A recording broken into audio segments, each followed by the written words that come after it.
We say this. Who are these Muslims? Where do they get their knowledge from? What nonsense is this? In this modern age, he's talking about slavery. In this modern age, he has the audacity to say that the greatest slavery of all is the one that lies ahead of us. Where do these Muslims get their knowledge from? We get it from Muhammad, Allah's blessings be upon him, who could neither read and could not write. These were the 5 questions. And in these 5 questions is the foundation of our retreat. And then the man got up and left as unceremoniously as he'd arrived. Who is this man? He's not a resident of this city. Nobody knows him. He could not have been a traveler from abroad, from outside, because there is no evidence of travel on him. So did he drop out of the sky? There is drama. There is mystery. It is puzzling, it is baffling. The divine wisdom is at work. And this morning we have to pause. Don't rush. Think, what is Allah doing? What message is He sending? In this last stage of the life of the Prophet alayhi salatu wasalam, when the stranger had left, then the Prophet turned to us and asked, "Do you know who he was?" And so we replied, "Allah and His Messenger know best." "Oh, we don't know." And then the Prophet said, "That was Gabriel, the angel Gabriel, Jibreel alayhi salam. And he came to teach you your religion." If Allah had already completed His revelation and taught us the religion, then what does this mean? He came to teach you your religion. My understanding, and Allah knows best, is that what the Prophet is saying when he said, He came to teach you your religion, is that in these 5 questions and in the answers which were given, and in the drama which attended the event, you will find the very heart of the religious guidance, the very heart of the message of the religion. And you'll also find the key to understanding the greatest challenge that there will ever be in history to the religious way of life. That challenge has now come. It has come from one part of the world. It has not come from Africa. No. Beautiful Africa, which today has been reduced to miserable poverty and destitution. Why? Because Africa is not made of recycled paper. Why? Because Africa has backbone made of steel. That's why Africa is now in miserable poverty because Africa produced a Malcolm X. There's never been the equal of a Malcolm in the entire Western Hemisphere.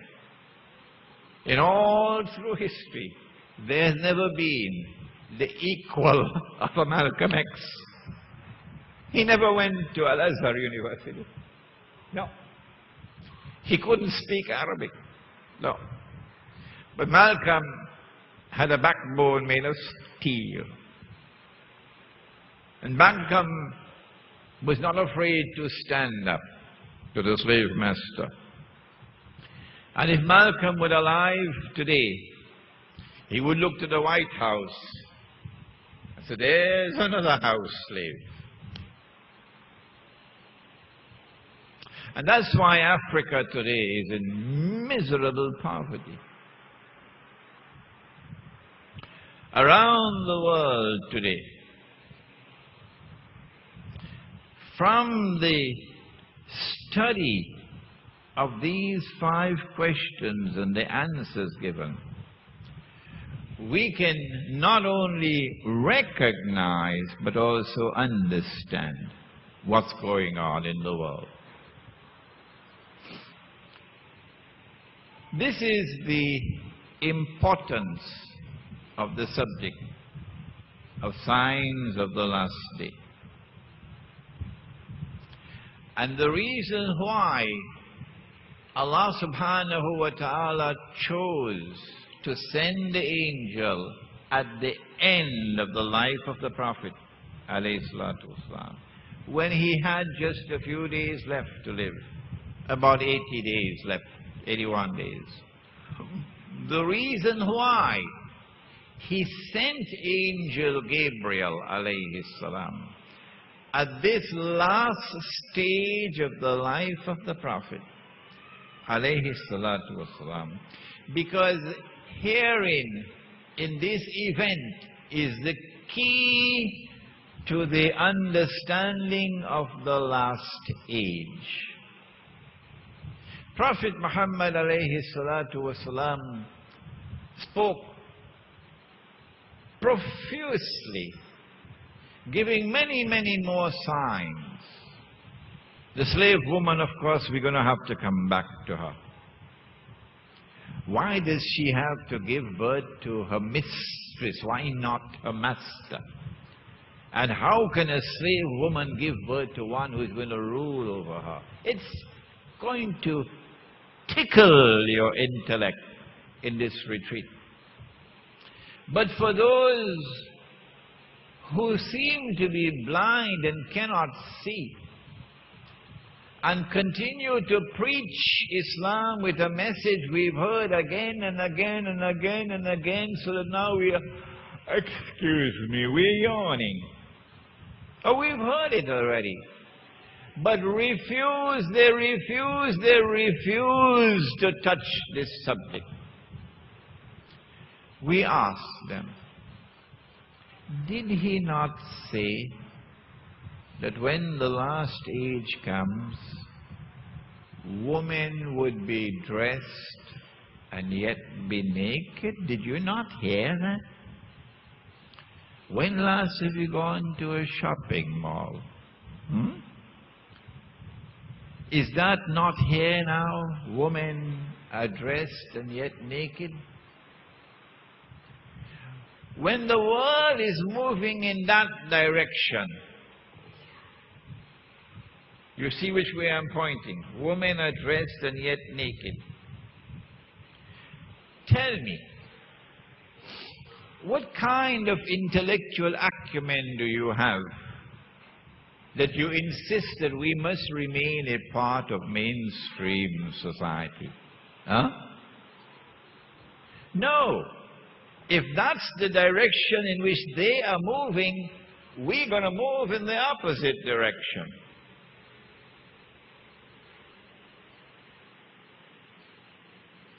He said that women would dress like men.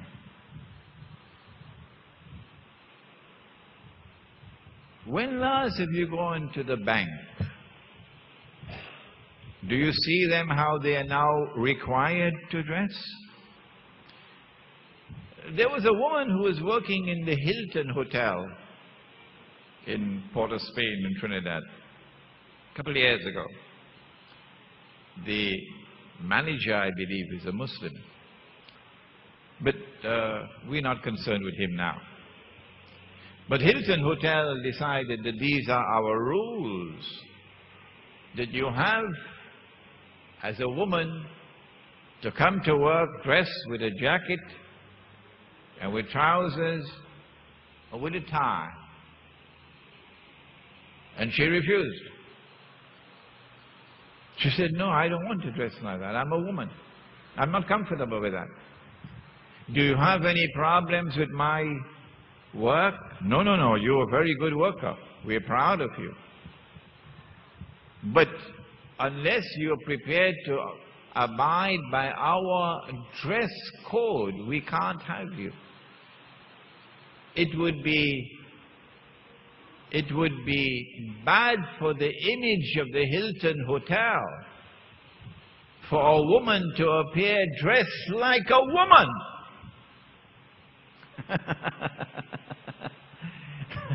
Yes. And so, when you see the world moving in that direction, that women are now tailoring their clothing to conform with a mainstream ethic which says that you must dress like a man, with trousers, with a jacket, and a tie. When they're moving in that direction, what kind of intellectual acumen do you have if you also move with the mainstream?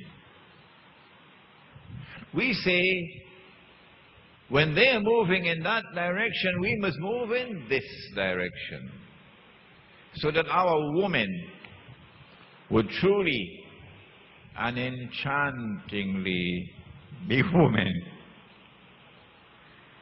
He said, sallallahu ta'ala alayhi wa sallam, about the last age,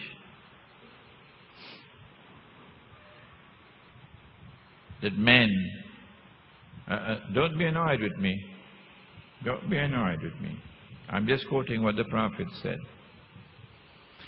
He said that men would dress like women. That was women dressing like men. This is men dressing like women. Now I invite you, go on the internet and check out photographs of US presidents. From number one, was it George Washington, number one? George Washington, yeah. Check out the photographs of presidents of the United States of America.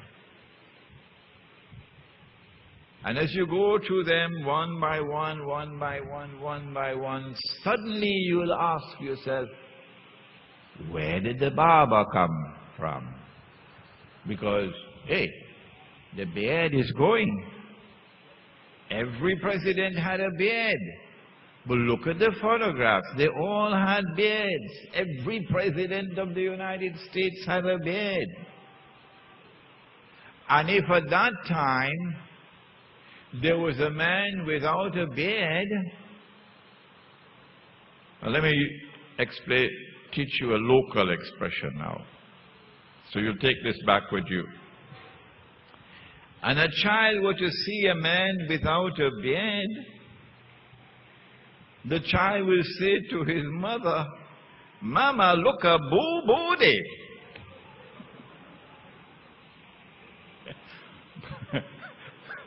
Mama, look a boo-booty. A man without a beard. Well, why has modern Western civilization